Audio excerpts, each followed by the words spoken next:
اب آسیہ اور فرعون کی تکرار ہونے لگی. وہ بار بار کہتا رہا یہ بچہ جان بوجھ کر کے مارا ہے.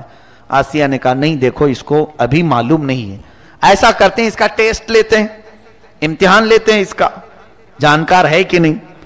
ایک برتن میں آسیہ نے پھول منگوائے اور ایک برتن میں آگ منگوائے.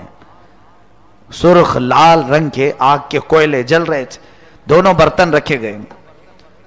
فرعون کو دکھانے کے لیے آسیہ نے کہ اگر یہ بچہ سمجھدار ہے تو پھول اٹھائے گا, اور نہیں سمجھتا ہے تو آگ اٹھائے گا, کیونکہ بچے عموماً لال چیز کو پسند کرتے ہیں, آگ کی طرف ہاتھ بڑھا دیں گے.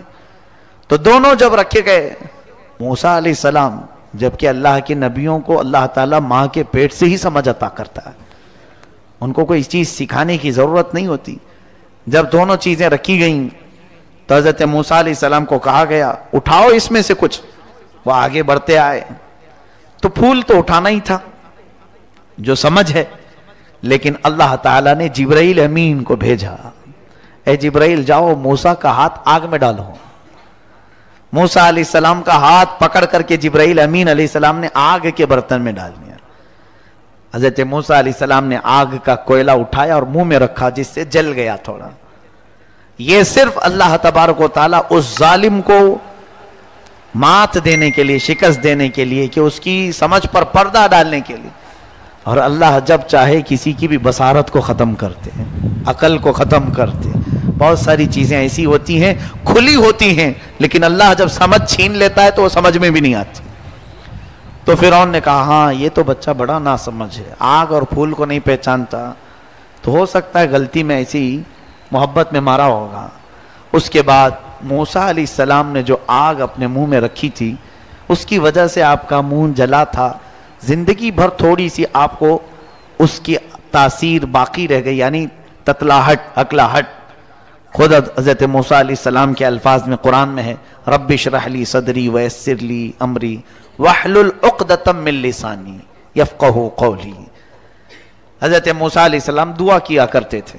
خیر, اب جب جوانی آئی موسیٰ علیہ السلام کی, محل میں پرورش ہو کر جوان ہوئے, ان کی ماں نے انہیں سب بتا دیا کہ ہم بنی اسرائیل سے ہیں, اس طرح سے تجھے میں نے پالا ہے, اور اللہ کا تیرے اوپر احسان ہے. موسیٰ علیہ السلام پر رب تعالیٰ کی محبت غالب آتی گئی, اور اس کے بعد وہ فرعون کے محل سے نکلے. فرعون کو کچھ اندازہ سا ہونے لگا, ہلکی ہلکی باتیں. میں دیکھتا ہوں جب کبھی کوئی گھر میں بچہ الگ فکر لے لیتا ہے تو والدین کو معلوم ہونے لگ جاتا ہے ایکٹیویٹیز سے.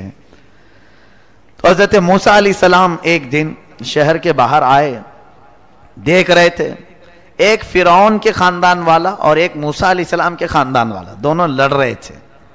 ایک بنی اسرائیل اور ایک قوم عمالقہ سے, یعنی فرعون کے خاندان والا جو تھا, دونوں لڑ رہے تھے.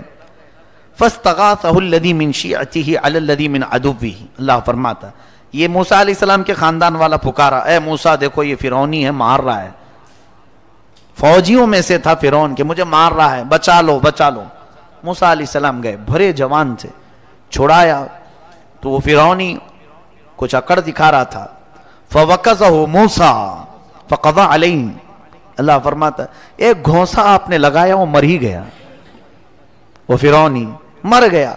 حضرت موسیٰ علیہ السلام پہلی مرتبہ اپنے ایک گھونسے سے وہ سامنے والا مرا تو احساس کیا, قال هذا من عمل الشیطان, ارے یہ تو غلط ہو گیا ہے, انه عدو مضل مبین.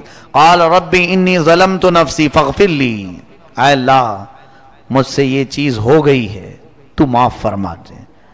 یہ جو کام ہوا تھا موسیٰ علیہ السلام سے, آپ نے چھڑانے کے لیے مارا تھا, وہ مری گیا. حدیث پاک میں قیامت کے دن ساری مخلوق جو شفاعت کے لیے گھومے گی نا, آدم علیہ السلام کے پاس جائے گی, نوح علیہ السلام کے پاس جائے گی, سب انبیاء کیا کہیں گے, جاؤ کسی اور کے پاس.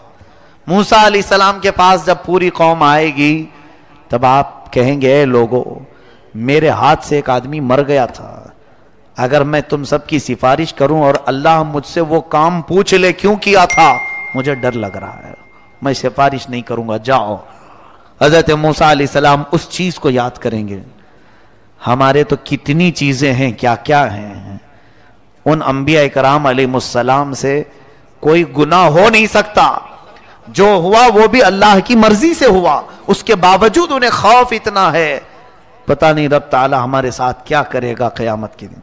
اور یہاں چوری بھی ہے، مکاری بھی ہے، یاری بھی ہے، عیاشی بھی ہے، 70 گناہ ہیں، لیکن خوف ہے کہ وہی ایک غائب ہے کہ اللہ کے حضور ہمارے بارے میں کیا سوال ہوگا، یہ خوف غائب ہے. موسیٰ علیہ السلام نے مار دیا، وہ مر گیا، پتہ نہیں چلا کسی کو. اب حضرت موسیٰ علیہ السلام دوسرے دن اسی جگہ پر جا رہے تھے. آج پھر ان کے خاندان والا کسی اور سے لڑ رہا تھا، پھر آج کسی سے لڑ رہا تھا. حضرت موسیٰ علیہ السلام نے کہا غلطی تو اسی کے اندر لگتی ہے، کل اسی نے جو ہے مجھے مدد کے لیے. میرے چینل کو لائک کریں، شیئر کریں اور سبسکرائب کریں، گھنٹی ضرور دبائیں تاکہ آنے والی کوئی ویڈیو ترنت آپ تک پہلے پہنچے.